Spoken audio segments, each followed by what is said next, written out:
Hello, everyone. It's me, Gary, here from Panto Archive, and I'm with a very, very special guest today. In fact, a Panto Hall of Fame person. Oh, introduce yourself. Hello, lover. My name is Andy Ford. Yes, I am proud to be on the Panto Archive Hall of Fame, and I've been since I think 2017 or something. But I love my Panto. I'm Panto inside and out, and we love websites like yours that just promote our genre, the great genre in theatre, the genre that brings people into the theatre for the first time, makes money for our wonderful theatre society. Without Panto, we'd be struggling. So let's champion it, and I do that every day. Oh, Andy, how wonderful. And we are so proud to have you in our Hall of Fame as well. As you say, 2017. It feels like only yesterday, though, that you added. I know, I know. I got the call and I thought, well, that's very nice. I think Jim Davison and a few people were in there, and I thought, oh, that's nice. I've worked with Jim before because he had a panto company years ago. It was Sound, I think they were called anyway. I did quite a few pantos for Jim around the London area. And family pantos. I know he was famous for doing the adult pantos, but he had a family panto company run by Barry Stead and Richard Cadell, who I'm Mm. working with this year, which is very Yes. exciting. So, yeah, I've been doing it for ages and I love it.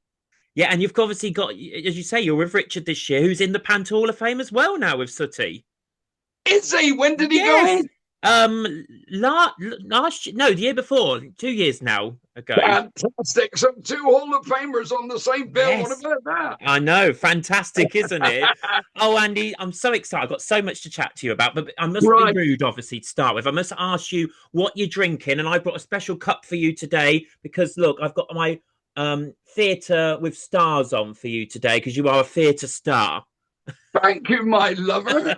Well, I've got a home sweet home. Oh, So I'm having a cuppa and a chat with you, lover, just as it should be. as it should be. Yeah, see, you've gone properly. You've done it with a cup of tea. I've just gone boring water because I don't do hot drinks very much. But there we Do go. you know? I have tea and hot chocolate. I don't do coffee. Do you not? No. Oh, I'm a bit of a coffeeholic. We've got a lovely little machine. My wife loves her Americanos. I like me macchiatos and stuff. Let's not go down that road. It'll take us all day. Yeah, I know. We could be talk. We could just do an episode about drinks, really, couldn't we? But there we go. Let's talk Panto, Andy, because Yeah, you've done everything, and I can even see behind you some of fantastic old bills and photographs and so on. It looks absolutely brilliant. Tell us where your love of Panto started all those years ago.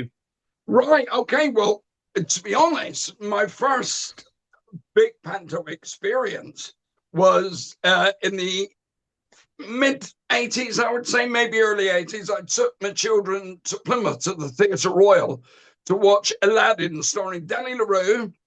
And the comic on it was an impressionist, Alan Stewart, who was fantastic, who ripped the place apart. And I sat there watching him. I was a singer guitarist playing in clubs because I've been gigging since I was 12, playing in clubs. But I started adding more and more comedy into it because I'd had this experience watching Morecambe and Wise live, and it changed my world. And then I'm sitting watching Alan Stewart destroy the audience in pantomime. I thought, that's who I need to be. I need to do that. And a few years later, funnily enough, I was working on a cruise ship and the entertainers tend to bond. So my table tennis partner on the cruise ship in the Caribbean was Alan Stewart. Oh, And I told him, well, he's a lovely man. And he'd just done the Al Jolson tribute thing. But now, of course, he's Panto royalty up in Scotland. And I love Alan. And he influenced me. When I saw that performance, I thought, there's only one thing I need to do. But it took a while before I did my first Panto, which was, I believe, in 1995. And strangely enough, it was an adult pantomime. And I don't do, people that know my live shows know I don't swear or anything. But I was so desperate to do panto, I couldn't turn it down. was a company in the Southwest called the John Mills Associates, and they did touring pantomimes. And I got the opportunity to be in it. So I flipping loved it. And it went so well that the next year I did the non-adult panto. And so it started. I did 2 years touring, packing the van full of the set at 5 o'clock in the morning, getting to the gig in the valleys in South Wales somewhere, setting everything up, doing 2 shows, and then packing down the set, back into the coach, back to a hotel, up 5 o'clock the next morning. But you learn so much doing that. I worked with one of the best dames I've ever worked with in my life, Adrian Barco, who he's no longer with us, miss him, from Bristol. So I learned all that. And because it had gone so well, manager got the call, started doing the bigger pantos, and it sort of moved on from there, really. It's fantastic. And when you look, and obviously this is a little plug, look on the Panto Archive website, Hall of Fame, because you're on there, and your fantastic pantomime history. You know, you work with some fabulous names over the years. One who's sticking out for us all at the minute is the lady. Oh, there she is, there on this side, because Leslie's just been added to the Hall of Fame as well. Yeah, we get on so well. I love her. She's brilliant. She always gives 150% on stage every time. You look into her eyes, you know what the timing is going to be between you. And the joy of it is I make her laugh. And that's great for me. We did a routine last year, and it was a silly sort of tongue twistery thing. And there was one bit where the wonderful Sam Holmes says to me, out, it had gone on for a bit, and says to me, the tongue twister, la, la, la, la, la, la, la. Do that, or tell her that. And I just looked at him and said, I don't want to. and Leslie was on the floor laughing. Every time we did it in rehearsal, every time I did that line, she'd laugh every time, because it's the when you know something's funny, you have to laugh. Doesn't matter how many times you've heard it. Watch Morecambe and Wise with Andre Previn. You'll laugh every time. It's because it's funny. And if you have a love of comedy, then, Panto is the place for you. It's an area. Yeah, it is. And there's such clever writing, there's clever performers. Andy, tell us a little bit, for anyone who's maybe watching these CUPPA chats, trying to get into the industry and maybe be in the comic. What is your sort of tips? Don't say don't do it. What are your tips for the future if that's their guess? Never ever say that. We need more people into our genre.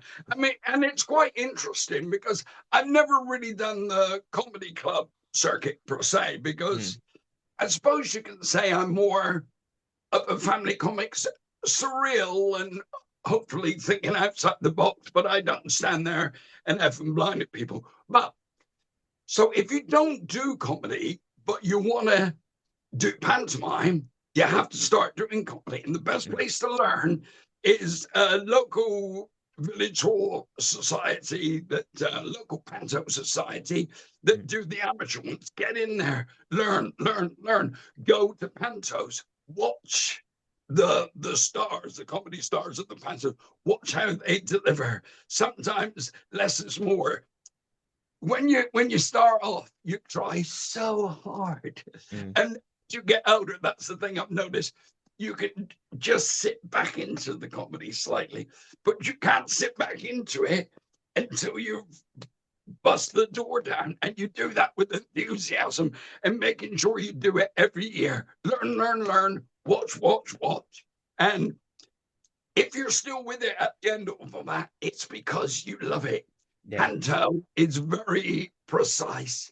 People think it's ad-libbed, but it's one of the most precise disciplines in our business. And last year, I had the honor of, year before last, well, I had the honor of working with Leslie and Rob last year, but the year before that, I had the honor of working with Sir David Suchet Poirot. It was his first ever panto. And I do a panto diary every year. I don't know if you've seen it, where I chat with the people during rehearsals. And I had this lovely chat with him. And when I met him at our launch, I said, I think I bowed, Gary. I think I said, Sir David. And I said, what an honor to work with you. He said, Andy Ford, dear boy, I'm hoping to learn so much from you. And my brain went like, this is Roy Shakespeare Poirot, done everything, saying he wants to learn from me, you know. Mm. And it's because it is such a different genre. He said, I'll learn stuff that I couldn't do in a Shakespeare play or on TV or anything. And he was right, but the joy of pantomime is I also learned so much from him. Yeah. And he's lovely help. He said, for example, speak on your breath.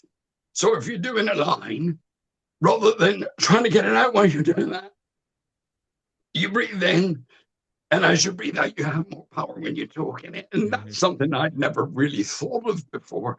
And I came off stage one day. The audience were slightly quiet, not too bad, but slightly quiet. It was a matinee. And because I always want to give it, I came off stage. He said, Andy Ford. I said, love her. He said, let me give you some advice. I thought, oh, here we go. He said, don't give more than you have. Because, and this is something that will stay with me forever, because what you have is enough. Mm. How great is that? Yeah, because I've spent my life, building up to where I am now. Comedians fight. We've all got scars. Comedians have to fight sometimes to win an audience over. But coming from a gentleman from the RSC who's done everything, he's just saying, believe in yourself, because what you've got, that's enough. That's why you're here. You got the job. And Leslie said to me last year, she got some advice from, I don't know if it was Quentin Crisp or someone. He said, darling, it's always good to believe in fate, but why not lean forward so fate has a better chance of seeing you? Right. Wow. Yeah. All this stuff so profound. So I'm getting this from other performers, and all I'm giving them is the stuff I know, which luckily they treasure. So best job in the world, lover. Yeah, I agree. And I say this whether, you picked up on theatre can be done in amateur circles or smaller theatres, don't necessarily need the big names sometimes, but you learn something different from everyone in every show. And you've nailed it, Andy, that these people that you were looking up to were also looking up to you as well, and you're learning from each other. And that always blows my mind. I'm in a rehearsal room, just me, the director, and Henry Winkler, the font. Right. And we're doing a comedy sketch that I wrote. And he's doing it and loving it. And the press went crazy over it. And no one can ever take that away from me, Gary. He's one of my lovely friends. Henry, I love him. He did the script with me that I wrote, and everyone loved it. Does it get any better? I share dressing room, drinking coffee, and getting stories told to me about the carry-ons by Dame Barbara Windsor. Yeah. Just me and her, no one else in the room, sharing her love for what she does to me and appreciating what I do. I did a stand-up bit in that Panto, Whittington at the Bristol Hippodrome, 2010, I believe. And every night when I went out to do this, if I turned to the right, in the wings on stage right, Barbara stood there every night and watched every bit of my spot. Every night. And I came off one night and she said, you changed the word there, darling, didn't you? I said, yes, Barbara, I did. And this is beautiful. And only Barbara could get away with this. And she said, do you think it was funnier? And I said, yeah, I thought it was all right, Barbara. And listen, and she said, all right, darling. she spoke in volumes without saying anything. This lady had to prove nothing to anyone. One of the biggest losses to our industry. I love her so much. And I'm honored that I got the time with her in Panto to share our love for the genre. And to be honest, my love for her, I miss her very much. Yeah, and clear something up for us, Andy. Is it true that Barbara said that she would do Pantone if you were in it with her?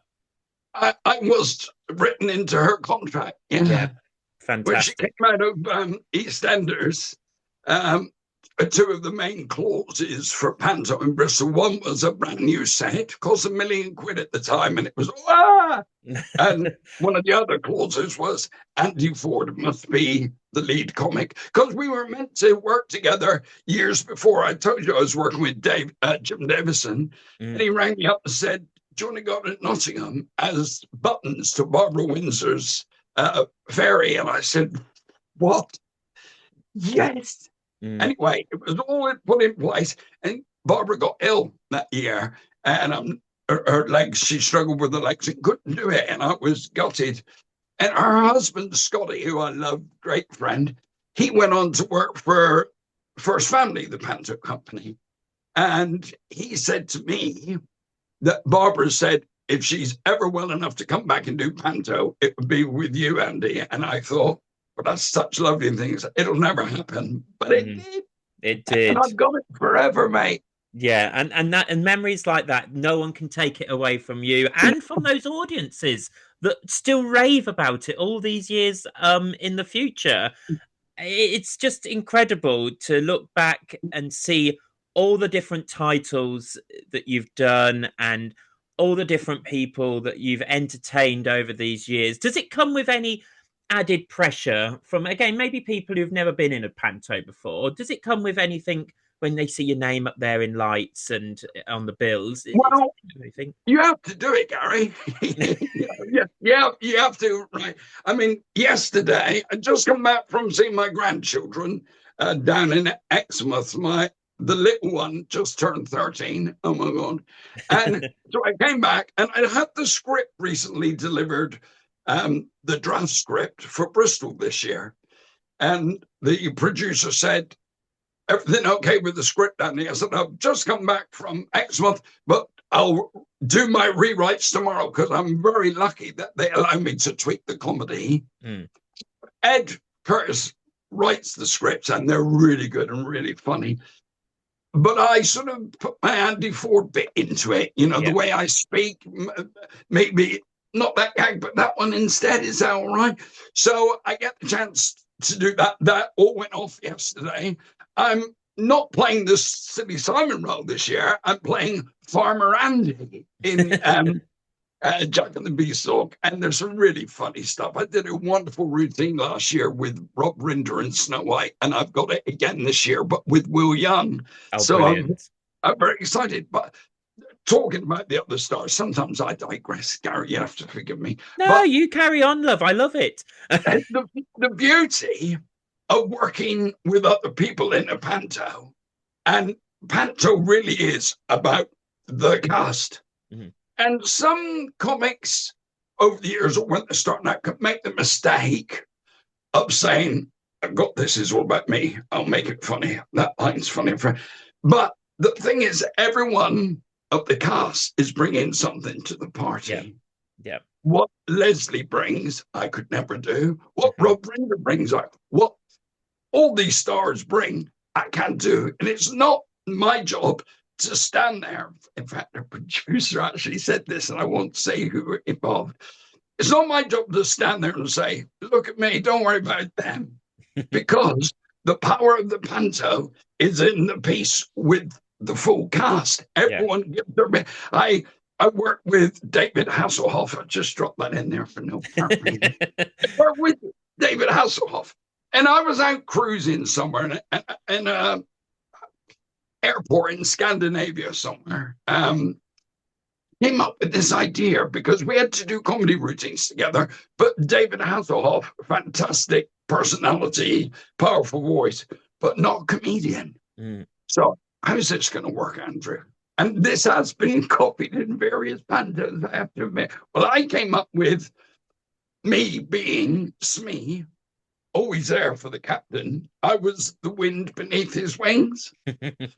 So we did a session where I'm a psychotherapist and David's as Captain Hook's lying on the, I'm worried, crocodile, all that stuff. But I couldn't have got through this without you, Smee. And he stands up and starts singing, "It must have been cold there, my shut," in his big voice. And to make it a comedy sketch, I come in with, "Yep, it was flipping freezing. You'll never have sunlight on your face. That's all right. I saved a fortune in Nivea." So, and I noticed on a couple of Panto clips I've seen recently, I'm not saying I'm the first one to have come up with that format, but I've seen it copied in various places, and it works great because two people become funny when one of them hasn't got the comedy skills, but is a great actor and a great performer and bounces off the comedy coming from that side. Yes. So it's always an amalgam of their talents and your talents. And when the whole thing works, everybody wins. But most importantly, Panto wins. And the families that love coming to see Panto, they all win. So it has to be done with love and care. And the product is the number one. Yeah, I totally agree. And, I'm lucky to play Dame.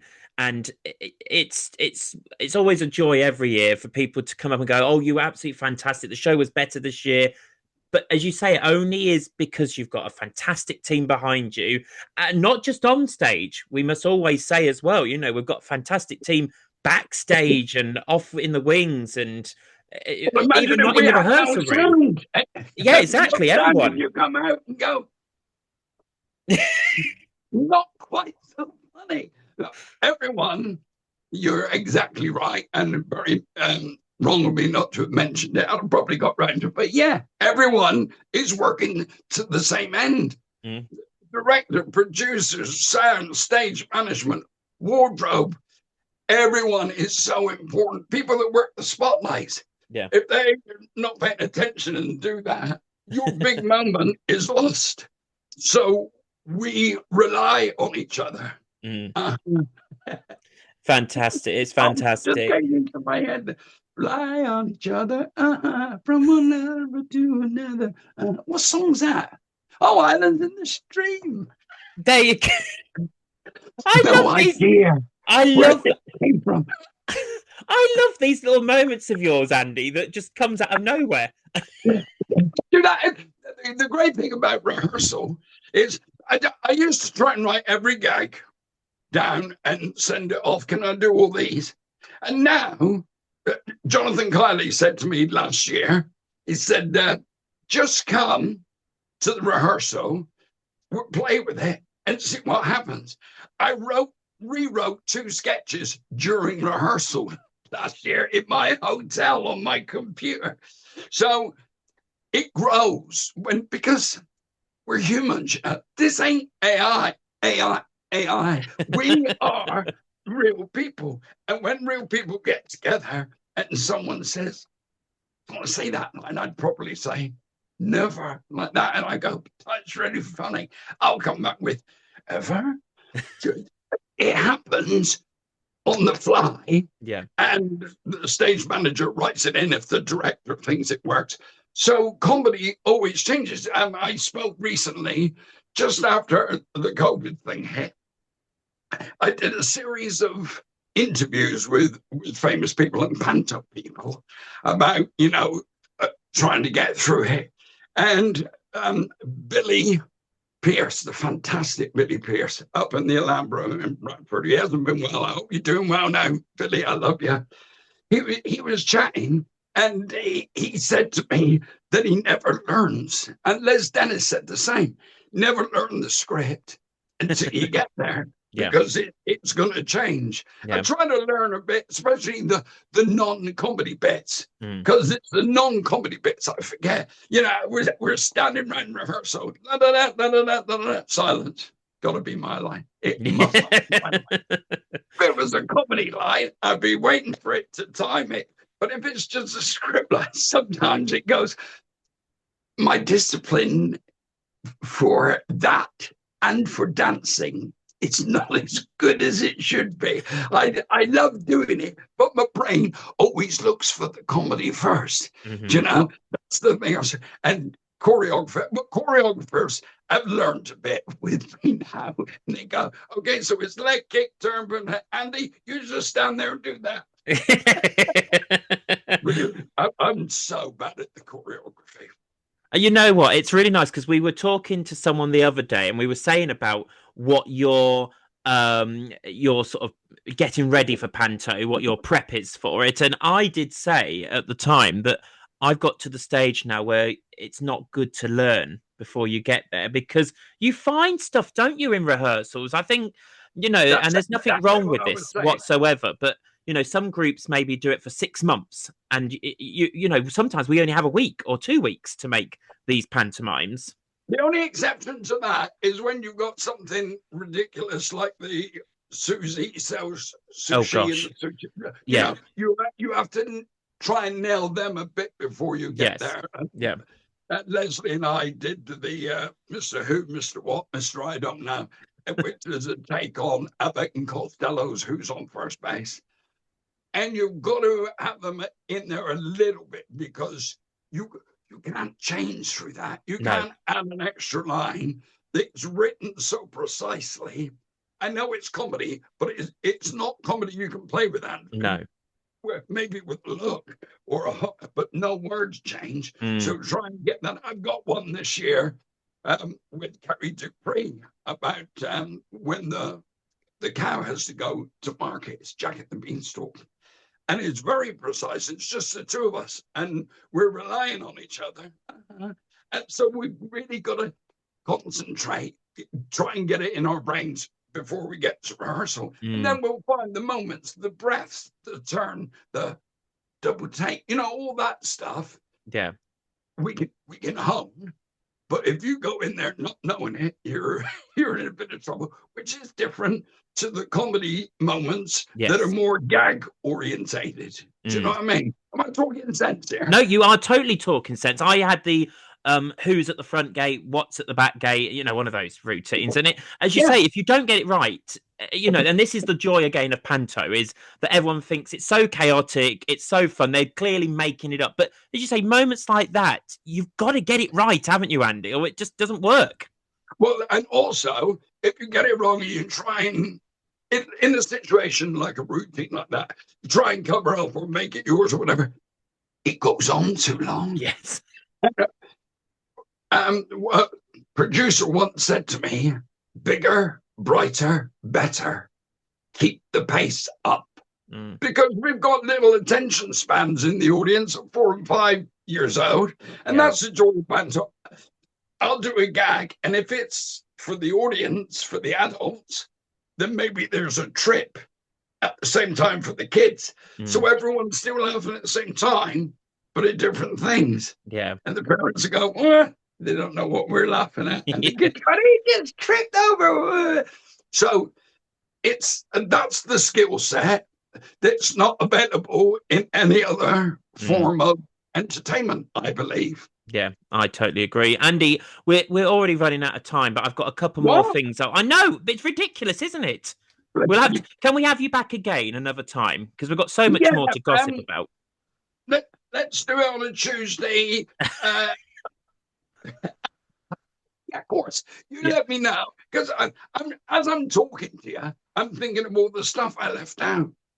like the time a producer said to me, pointing to the stars in the show, he said, your job is to make them look good. He actually said that, and of course it was derogatory and they shouldn't have heard him say it, but he's right. It's our job to make everyone look good. It's not competition, it's a pantomime. Yes, exactly. We are doing something a little bit new on this year's CUPPA Chats. We're doing some this or that, Sandy, and we want you to answer some quick fire questions of this or that about Panto, if that's okay. You just got to choose one or the other. So let's give it a go. I know. For the interval at Panto, ice cream or sweeties? Sweeties. Sweeties. Because you can just chuck a weather upper and have one with ice cream. You've got to do the whole thing with the serviette, bow tie, put the ducks on. Do you know what I mean? A bit involved. Fair enough. Would you buy a flashing light or a program? A flashing program, baby. I'd love that. Centerfold. Yeah. No. Right, Christmas Eve shows or Boxing Day shows? Whoa, Christmas Eve all day long for me. Because I think Boxing Day tends to be like really high prices in some venues. So you don't get the mix of the audience. I love people from every type of background, and when they mix together, the laughs are the best. Yeah, perfect. Which one's your preferred, stage left or stage right? Well, really, I have to come on stage right because I'm a goodie. Yeah. Do you know what I mean? But I have come on stage left, but I don't spit, swear, and turn around 3 times or anything. I just, if I have to come on left because someone's going off right, I'll accept. But I always prefer to make my first entrance from the right. From the or right. the back of the stage, or right through the middle. Boom, I'm here. I love coming through the audience the first time, so they never know where we're coming from. A goodie or a baddie in Panto, which is better? Goodies don't have the power if there's not a baddie on the stage, and vice versa. It's like we said earlier, you need each other. I love a good baddie. I've worked with some wonderful baddies. Carry on. Yeah. Act 1 or Act 2? Whoa! For me as a comedian, Act 1. Because you got to get out there. Like Betty Pierce used to say to me, he looked through a little hole in the curtain to see the audience building up. He'll have the monitor in his dressing room up now, so you can hear that build up. There's nothing like your first entrance, so it would be Act 1. Act 1, perfect. Loud audiences or quiet, thoughtful audiences? Well, loud! Loud, I tell ya! I love it. Which is better, a 10 a.m. show or 6 p.m. show? That's a very different 6 p.m. 10 a.m. at my age. I don't think so. Here's what good one for you then: tea or coffee? Oh, well, we have a tradition in our house. First drink of the day is tea. Second drink of the day is coffee. So, on the fence a little bit there. Okay, that's all right. And the last one, Cinderella or Sleeping Beauty? Always Cinderella. Yeah. Buttons, my favorite character in the whole wide world. When I was born, I think the doctor said to my mum, "You'll probably play Buttons." Yeah. I was born an extra, by the way, because I wanted to be near my mother. So it's always been about Buttons. Smee. I love Smee. I love all the other characters. Farmer Andy, first time I've done that. But yeah, Buttons right there inside my heart. There he is, you see. Now, Andy, this brings us on to our final question. I've had such a lot of fun, but we will ask you back definitely again because there's more chatting to be done. But we will be completely honest, we don't pay for Zoom, so we only have 40 minutes that we can do it for. So, I know, sorry. Get the big bosses to pay more. This is the final question, though. Right. You've worked with many people over the years. But is there one person, if you could have the fairy godmother's magic wand, who would you want to be on that Panto stage with? And in what show? Oh, flipping heck. Well, I hope we don't run out of time. I don't want the flipping video to... If we cut off, you know we've run out of time. No, it would be Cinderella with Barbara Windsor, the one we never did together. That would be my dream. Oh. Was that convincing, that freeze, by the way? It was. And you know what's really funny is I think it's only going to be me that could see it because it only records the person who last spoke. So I had this lovely image of Andy Ford just frozen like this on my screen, and it was wonderful. So the whole comedy was wasted. Well, I'll have to talk before I do it. I didn't want you to miss out on that, ladies and gentlemen of the Panto Archive Cuppa Chat. Oh, Andy, it's been such a fun. What even time is it? Afternoon, morning? Who knows? What is it? It Who is. knows? Have a lovely pantomime, by the way, lover. Oh, thank you, and you. Tell us where you are one more time so people can find you. Bristol Hippodrome, the Bristol Hippodrome with Will Young, Charlie Brooks, Richard Goodell, Sooty and Sweet, Kerry Dupree, Andy Ford, whoever she is. And it's going to be fantastic. Yeah, it is. And you can get your tickets now. Thank you so much one more time, Andy. And we'll keep adding your page on the Panto Archive Hall of Fame for years and years, I'm sure. Well, yeah. And I keep directing people over to it because they can see so much. It's a great website. Thanks for letting me be part of it. And thanks for a lovely chat today. Cheers, lover. Cheers. And we'll see you all again very soon. Ta-da, ducks. Bye, lover.